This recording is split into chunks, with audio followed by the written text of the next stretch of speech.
골로새서 3장 15절에서 17절 말씀, 길지 않은 말씀이니까요. 이 3절 말씀 한 목소리로 봉독합니다. 그리스도의 평강이 너희 마음을 주장하게 하라. 너희는 평강을 위하여 한 몸으로 부르심을 받았나니 너희는 또한 감사하는 자가 되라.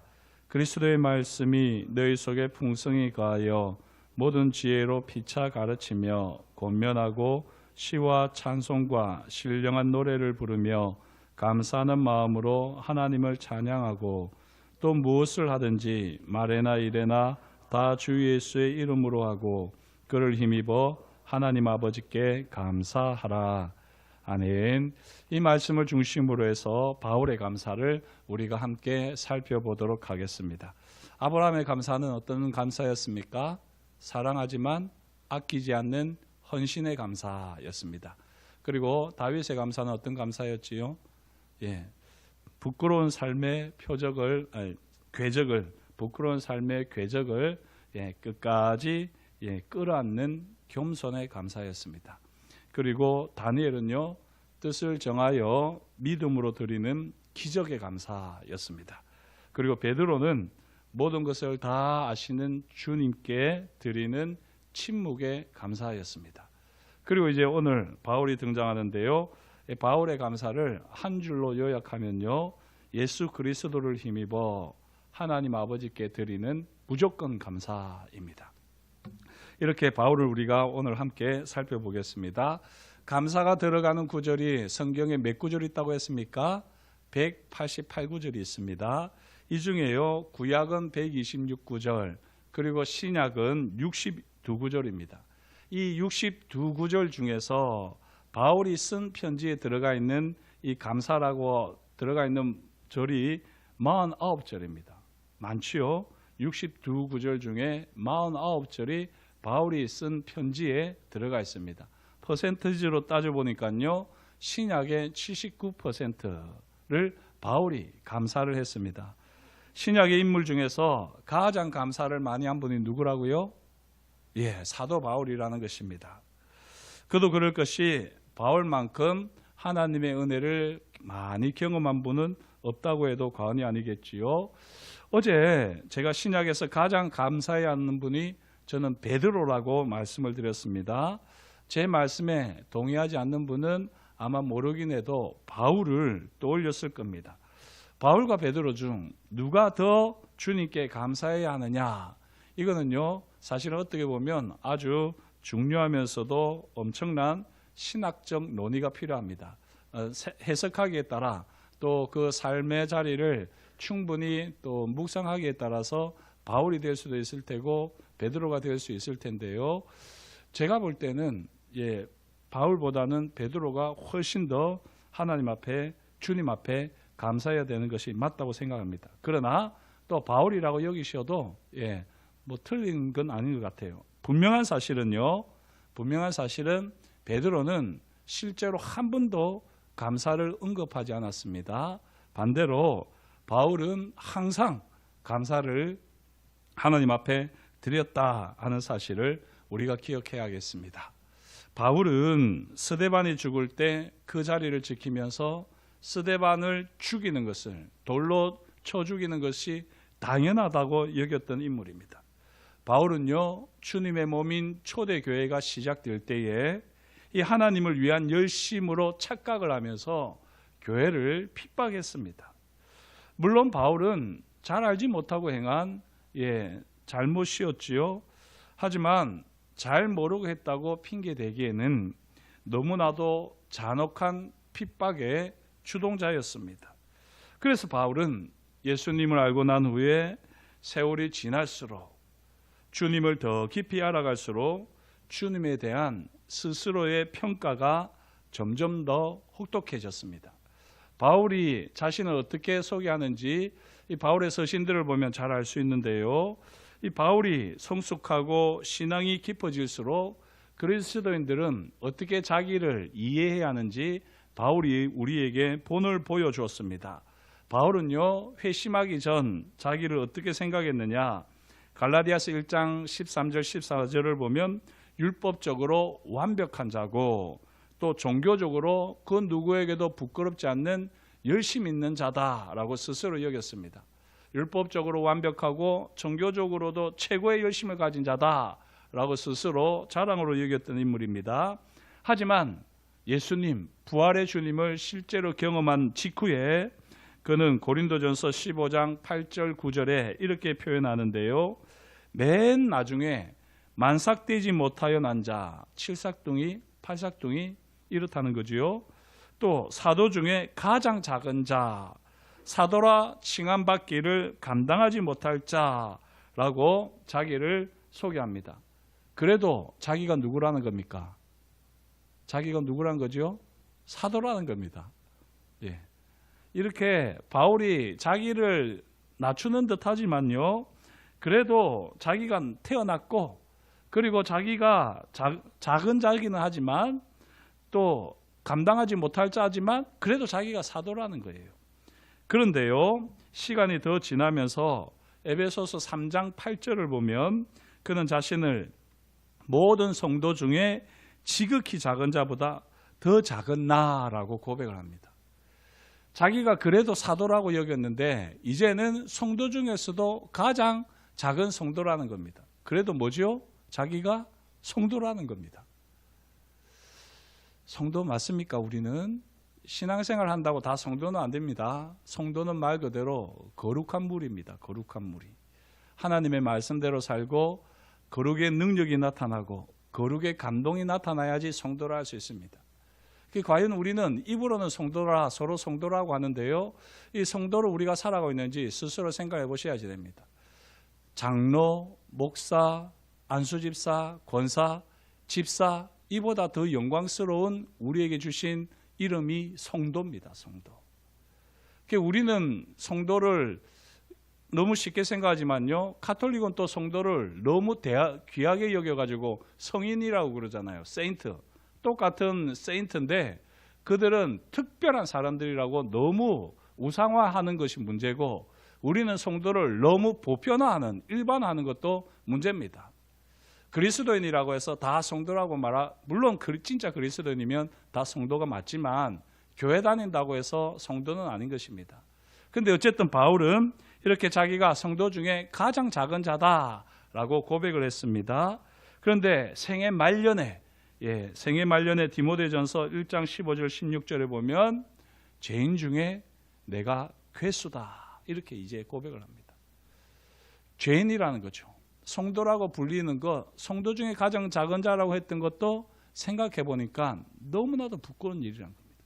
자기한테는 그렇게 성도라고 불릴 만한 자격이 없다는 거죠. 그래서 죄인 중에 내가 괴수다라고 바울은 이야기합니다. 바울은요, 이처럼 하나님 앞에서, 주님 앞에서 자기 자신을 바로 알아가면서 선풍과 삶의 태도가 완전히 바뀌었습니다. 어떻게 해서 이렇게 바뀌었을까요?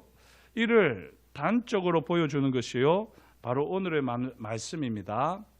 오늘의 말씀을 주제, 품격을 다하는 감사라고 하는 주제를 따라서 정하다 보니까 오늘 감사가 들어가 있는 말씀으로 정했는데요. 오늘 이 바울의 감사를 우리가 잘 이해하려고 하면 사실은 12절부터 봐야지 됩니다. 12절부터 보게 되면 바울은 골로새 교회 성도들에게 그리스도 안에서 새로운 삶을 사는 성도의 열매를 매우 구체적으로 제시합니다. 먼저 이 12절부터 14절까지 이 3절을 통해서 바울은 3단계로 그리스도 안에서 새로운 삶을 살아가는 성도들의 열매를 소개하는데요. 1단계, 하나님께서 택하신 거룩하고 사랑받는 자라면 5가지 특징이 나타나야 된다는 거죠. 뭡니까? 긍휼, 자비, 겸손, 온유, 오래 참음. 이 5가지 성품이, 열매가 나타나야지 그리스도 안에서 새로운 삶을 살아가는 거라는 겁니다. 하나하나 설명하기에는 시간도 많이 부족한데요, 긍휼과 자비는 조금 비교를 할 필요가 있을 것입니다. 가난한 사람들 향해서 아유 불쌍하다라고 하는 것은 긍휼일까요? 자비일까요? 헷갈리지요? 이런 것은 긍휼입니다. 하지만 내게 잘못한 사람을 향해서 내가 벌을 줄 수 있습니다. 내가 그에게 보복할 수 있습니다. 응징할 수 있습니다. 하지만 아유 저럴 수밖에 없었겠지. 따지고 보면 나도 뭐 별반 다르지 않잖아. 그러면서 내가 징계하고 응징할 수 있고 보복할 수 있음에도 불구하고 그렇게 하지 않는 것이 무엇일까요? 자비라는 겁니다. 긍휼은 내게 능력이 있으나 없으나 내가 어려운 사람, 불쌍한 사람, 힘든 사람을 향해서 나타나는 마음이라면요. 자비는 내가 할 수 있지만 그것을 하지 않고 오히려 그것을 비우는 것이 자비입니다. 자, 이렇게 긍휼, 자비, 겸손, 온유, 오래 참음이 나타나야지 하나님께 택하심을 받은 거룩하고 사랑받는 자라는 것입니다. 여기다가 2단계로 두 가지 특징이 더 나타나는데요. 주님께서 용서하신 것 같이 서로 용납하고 피차 용서하라 라고 13절에 되어 있습니다. 좀 재밌습니다. 서로 용납하여 피차 용서하라. 용납은 뭐고 용서는 무엇일까요? 그리고 서로는 뭐고 피차는 무엇일까요? 저도 서로와 피차를 구분이 왜 이렇게 되어 있을까 궁금해서 성경들을 다 이렇게 봤는데요. 봤더니 조금 교차적으로 사용합니다. 이 서로도 영어로 one another, 그리고 피차도 one another 이렇게 사용하는 경우가 있고요. 또 조금 꼼꼼한 성경은 서로를 one another로 보고 피차를 each other로 이렇게 보기도 합니다. 영어를 해서 죄송합니다만 one another는요, 세 사람, 두 사람 이상, 세 사람 이상의 사람들이 서로를 할 때 one another를 쓰고요. each other은 두 사람 사이에서 서로를 이야기할 때 쓰는 것입니다. 이렇게 서로와 피차는 이와 같은 세 사람 이상 많은 사람들이 있을 때는 서로라는 표현을 쓰고 두 사람 사이에서는 피차를 쓴다. 이렇게 이해하셔도 좋을 텐데요. 원어 헬라어로 보게 되면 또 좀 다릅니다. 헬라어로 볼 때 서로 용납하라 할 때는 알레론이라고 하는 헬라어를 쓰는데 이것은 영어로 one another하고 같은 의미입니다. 그런데요, 피차에 사용된 헬라어는 저도 이게 눈이 침침해가지고 이제 죄송합니다. 해아우트라고 하는 이 헬라어를 쓰고 있습니다. 이 해아우트라고 하는 헬라어는요, 굳이 영어로 표현하자면 himself, herself, itself 그 자체 이런 의미입니다. 다시 말씀드립니다. 너무 길었습니다만 이거는 꼭 기억해 주시면 좋겠습니다. 서로 용납하라, 피차 용서하라. 그냥 서로 좋게 용납하고 용서해. 이게 아니고요. 바울이 분명하게 이야기했는데 용납은 서로 하는 것입니다. 많은 사람들끼리 서로 하는 것이 용납입니다. 하지만 피차 용서라는 이 피차 용서는요, 사실은 자기를 용서하는 겁니다. 용서는 사실은 다른 사람을 우리가 용서할 자격이 없어요. 내가 누군가를 용서한다고 생각하는데요, 우리가 사실 따지고 보면은 잘못이 다 있습니다. 다 상반과실이지 누구 한 사람만 전적으로 잘못한 일이 없습니다. 그래서 용서는 내가 너를 용서한다 이것만큼 교만한 일이 없어요. 그리고 사실 진짜 용서는 그 사람에게 하는 용서가 아니고요, 나에게 하는 용서입니다. 그래서 여기 피차라는 것이 당신 자신에게 yourself 또는 himself, herself 이렇게 자기 자신을 용서하라는 것입니다. 서로는 용납하고 자기 자신에 대해서는 용서하면서 그 자기 자신을 용서하는 마음으로 서로를 용서하라는 것이 바로 이 피차 용서라는 바울의 권면입니다. 조금 길었는데요. 자, 이렇게 하나님께서 택하신 거룩하고 사랑받는 자는 먼저는 긍휼과 자비와 겸손과 온유와 오래 참음의 열매가 나타나고, 이것이 더 제대로 나타나기 위해서 서로 용납하고 피차 용서하라는 것입니다. 피차 용서는 누구라고요? 뭐라고요? 자기를 먼저 용서하는 겁니다. 내가 다른 사람을 용서하지 못하는 걸 자랑으로 여기지 마십시오. 다른 사람을 용서하지 못하는 게 아니라 사실은 우리 자신을 용서하지 못하고 있는 겁니다. 내가 정말 용서해야 될 대상은 바로 나 자신인 것을 알고 내가 나를 용서하게 되면 다른 사람을 용서하지 못할 게 없고요, 용납하지 못할 것이 없는 것입니다. 자, 그런데 여기다가 서로 용납하고 피차 용서하면 좋겠는데 이게 더 잘 안 될 것 같으니까 바울은 마지막으로 이 위에 사랑을 더하라 라고 말씀했습니다. 이와 같이 우리가 거룩하고 사랑받는 자로 살아간다면요, 8가지 열매가 나타나야 됩니다. 긍휼과 자비와 겸손과 온유와 오래 참음, 서로 용납, 피차 용서, 그리고 사랑. 이렇게 8가지 열매가 나타나야지 됩니다. 과연 우리는 이렇게 8가지 열매를 맺으면서 거룩하고 사랑받는 자답게 살아가고 있을까요? 우리 스스로가 잘 알지 않습니까? 왜 우리는 이 8가지 열매들이 자연스럽게 나타나야 된다는 것을 알고 있음에도 왜 우리 삶에서는 제대로 발견할 수 없을까요? 그리고 또 이것을 발견할 수 없다면 우리는 어떻게 이런 열매들을 맺을 수 있을까요? 여기에 대한 해답이 바로 오늘 말씀이라는 것입니다. 오늘 말씀 다시 15절을 보시면은 먼저 이렇게 이야기하지요. 그리스도의 평강이 너희 마음을 주장하게 하라 라고 합니다. 그리스도의 평강이 너희 마음을 주장하게 하라. 8가지 열매를 맺어야지 거룩하고 사랑받는 자의 모습이라고 할 수 있는데요, 이 8가지 열매가 맺히지 않는다고 해서 거룩하고 사랑받는 자가 아니라고 불안하거나 염려하지 말라는 것입니다. 사실 열매가 한순간에 확 맺히는 게 아니잖아요. 저도 농사꾼이 아니라서 잘은 모르지만 열매가 맺어지려고 하면 처음에는 싹이 나고 거기서부터 꽃봉오리가 올라오고 또 그것이 이렇게 꽃이 피고 그러고 나서 한참 있다가 열매를 맺지 않습니까? 그러면 그 열매를 맺기 전에 그 과정들이 열매가 없는 게 아니지 않습니까? 다만 더디 열리는 것이고 또 열매가 설령 열렸다고 해서 그게 잘 익은 것이 아니고 설 익은 것일 수도 있지 않습니까?